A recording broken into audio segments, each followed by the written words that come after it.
Welcome to another Dragonheir Silent Gods video, guys. Hope you guys are having an amazing day. In today's video, guys, we're actually going to have a look at the new rewards for the Temporal Vortex.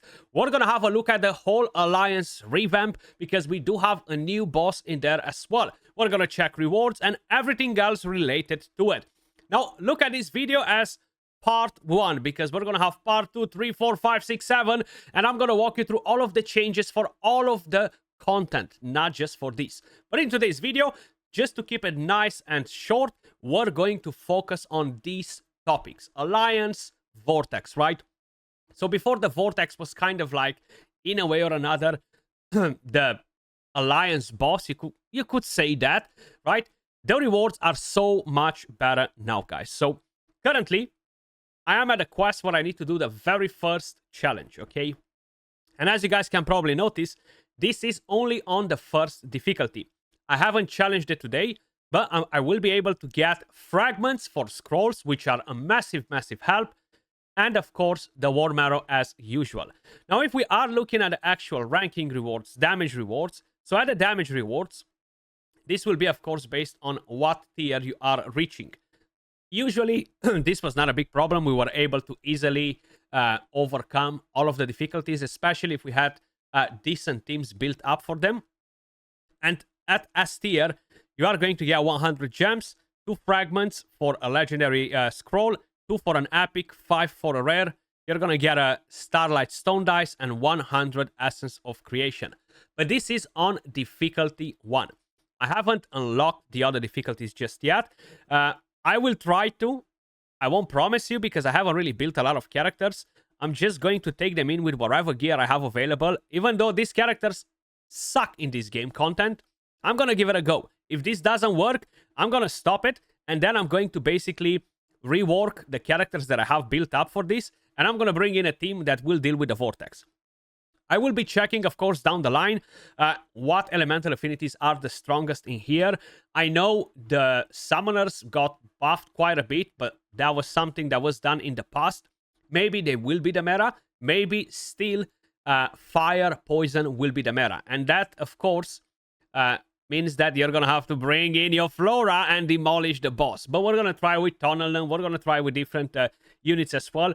And just looking at what my team is doing here, I don't think I'm going to reach that million. Or have I reached it already? The numbers are moving so quick on the screen. We have 1, 2, 3, 4, 5, 6, 7. Yeah, we reached a million. Okay, we got an S. Plus, we can see it right here at the top right corner. So we don't have to think too much about it because it's crystal clear. So this will allow me to unlock the second difficulty now. At least to show you the rewards, right? Then we're going to move on to the Alliance and the rest of the things. I'm not too sure about this change on the right side where we're seeing the damage per second, the damage output. I don't know if I think I would prefer the old one, but then at the same time, I can see what the boss does as well. I think it just takes time to get used to it. I think that's the main thing with it.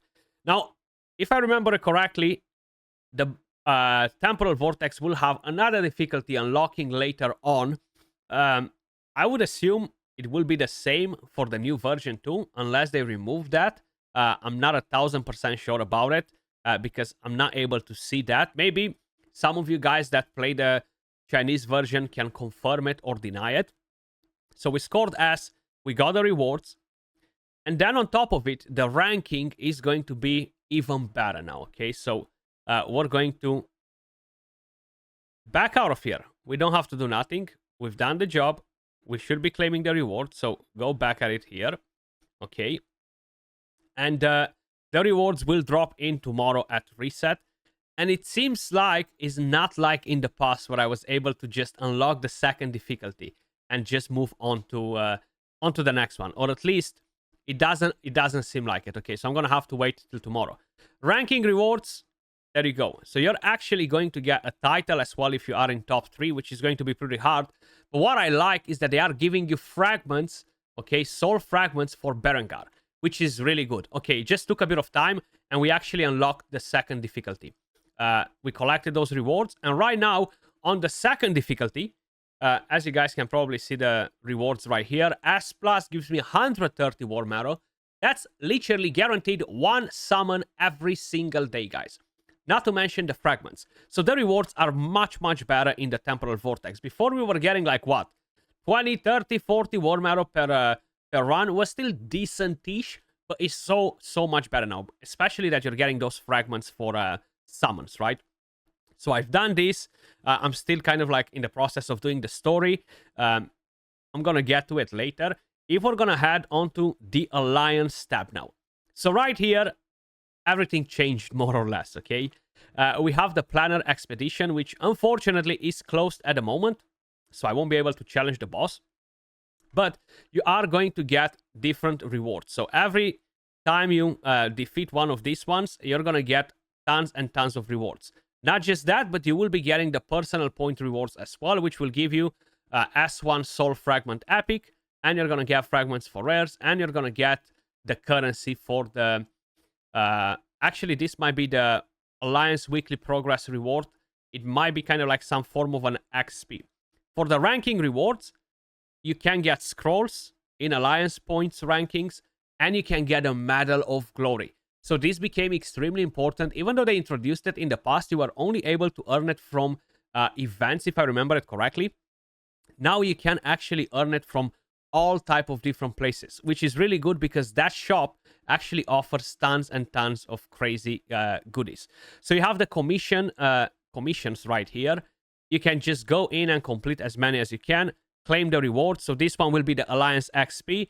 This will be the Progress currency, and then you're gonna have the Alliance vouchers, which will be used in the shop. Now in the shop now you can actually purchase tons of different goodies. So if we're gonna head on to the Alliance shop quickly, you see you have a skin, a mount, basically a skin for the mount. Pretty good. This is the most expensive thing in the shop, 80,000 vouchers. But then you can purchase tons of different goodies as we were able to do it in the past. Nothing really changed in terms of the rest. They do refresh daily by the looks of it, or it might be weekly, just based on where I am in the game at the moment. But then you can purchase epic heroes as well. Shaltar, really strong. Nimbus, really strong. Hagio, really strong. Caitlyn, pretty damn strong as well, especially if you don't have a better Radiance activator, Rally activator, right? So that's a very, very nice touch. The Glory shop is this one right here. So that's why I think it's pretty important to get the Medal of Glory. The good thing is you're just getting cosmetics. Personally, I think this is the ultimate best system. You should not be necessarily earning crazy rewards that will put you at a massive advantage compared to other players that are not ranking so high. But having the ability to purchase cosmetics, I think is literally the best thing they've done with this shop, right? I love being able to purchase cosmetics in games. Then you're gonna have all of these rewards right here, and that's what you're doing with this currency. The one that I was a bit unsure if it's the XP. It's not the XP. It's actually, I mean, it's kind of like an XP, but for the milestones to unlock these chests right here. And this, once again, will reward you with fragments for scrolls. They will give you Essence of Creation, and they will give you gold. And this gives you quite a bit of gold, right? And each one of them will give you pretty damn good rewards, especially the last 3 chests, 10 fragments, 10 fragments, 10 fragments. You're almost like getting a full scroll per week just from here. So that was pretty scarce before as well. Getting enough scrolls was something that we were struggling with. They've basically introduced that in here, so now you are able to get that done. You've seen the commissions already. Then you can donate right here to the Alliance. If I remember correctly, we were able to do that in the past as well. The Alliance ranking, I don't think it will give you anything at all, but it does look much, much better. The main thing that I care about is literally having the ability to purchase characters from here, which is massive. And those freaking scrolls, guys. Those scrolls are just so important. Even me as a spender and a content creator that was receiving in-game rewards, I was still lacking those scrolls. So I cannot imagine what other players were feeling like, right? Because you had even less. But now this will absolutely change that issue that we had before. And I'm not sure if I can actually see most of the rewards in here. This one is basically what I showed you before. And the ranking rewards, yeah, it's pretty much the same what I clicked on. I don't think I can see anything else if we have any other rewards, of course. But basically, you can see a bit the challenge records. You have the symbiotic Giga Elemental. You have basically different elemental affinities on all of these bosses, right? So the higher the score, overall, the better the ranking for you and the rewards. So there are quite a few interesting things that change related to the alliance, which makes it even more important now to make sure that you guys are joining an alliance as soon as possible. And just to make your life easy, guys, you know what? I'm going to have tons of different alliances open. In fact, me and the guys from the Celestials, big shout out to all of them. I have been playing tons of games with them recently. We are going to have multiple alliances for all of you guys. No matter how many you are, we're going to be able to fit you in, or we're going to do our best. Regardless if you're a Kraken, a Whale, a free-to-play, a casual, a low spender, or whatever you might be, we're going to fit you in. In fact, I'm going to put a link to my Discord in the pinned comment. Come and join me in Discord, guys. We have tons of things going on in there. And I will put a link for the Celestials as well. When you join that Discord, which will be the guild Discord, make sure you guys click on selecting Dragonheir Silent Gods so you gain access to the channels. We are still working on getting everything organized because we are 10 days away. But once everything's done, come and join us in the Celestials, especially if you're looking for a clan, alliance, guild, however you like to call it, basically. Much love, appreciate all of you guys watching, and I will catch you all in the next video. Peace.